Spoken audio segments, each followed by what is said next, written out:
We bought a centre-half then, Paul. I've heard people say they want a left-back, a right-back, a midfielder, a forward, a wide forward and an option off the bench. Maybe a goalkeeper, just in case. Yeah. So at some point we've got to be realistic here. No. Already we had the massive bucket of water from Pierce, didn't we, saying, yeah, that's it now until we sell some players. And it's like, that's not what we want in the summer. Do you know what? We did transfer committee shows this time last week, and Canate, I don't think Canate was done when we were doing them, but we all knew it was going to happen, didn't we? So you can't throw the baby out with the bathwater, really. You can't make too many changes. That's dangerous. I do think we need to make some. And Liverpool aren't going to be going, oh, by the way, lads, we've got 200 million in the bank there that we're going to go and splurge. Please read into the psychology of the football club. That's not going to go, well, we're Bruce Steve, don't worry, or we've got big plans for the summer. Liverpool don't need the PR, and as much as our fans lose their shit over FSG every week, no matter what, the amount of FSG outs, considering we've won the European Cup and the Premier League in the last couple of years, is still a bit mad for me. They're reasonably sensible owners, and I think they're playing the game a little bit. Liverpool will make more than one signing this summer. I'm almost certain of it. I think the manager's intimated that we will replace Gini Ronaldo. We will. I'm sure we will, but we're not going to be going to from. We've got 70 million for the midfielder, and you know what? We might even do a big forward as well. What business is? They've done this every year as well. Like I don't know why we get so surprised and get hung up on things that either Klopp says in press conferences, because we know he's a bit of a liar. Most managers are. But even the stories that do come out, it's happened every year. We're not going to sign Oxlade-Chamberlain. We're not going to sign Alisson. We're not going to do this. We're not going to do that. They end up doing it.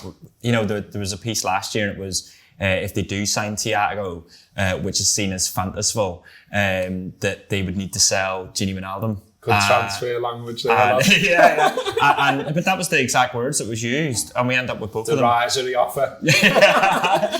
And so, you know, if you walk into a car dealership and you're buying a car for you and your wife, you're not going to walk in and go, we're definitely buying 2 cars, we're buying the top of the range, let's do it now. You're walking in and pretend you're not and blagging them a bit to get the best offer. Is that how you do it? Yeah. I've never bought a car. I was going to say, Gibbo, it just pulls us in every year, though, doesn't it, with the transfers? Like, you know, seemingly no matter how older you get or wiser you get, you know, you're still there. Like at the moment, I'm in a new gaff waiting for the internet to be done. I went old school and I've been on the 302 on the telly. Amazing. You know what I mean? Still there? It's still there. It's still there. And it was like, you know, and I'm still there reading the gossip column all these years later. And it's 2 weeks ago's newspaper. Do you know what? Could go on and smash a game of bamboozle. But it's quality of behind bedroom. I don't know what you're on about. Sorry, the young lad there. But it is like it is exciting though, isn't it? It's like you try to be like, oh no, I'm all calm and like I analyse Liverpool me, and then it's like the idea of a new fella who's boss always gets you, doesn't it? The thing is though as well, like we're really good at transfers, and so you think about the players who've come in for us over the last few years and how brilliant they've been.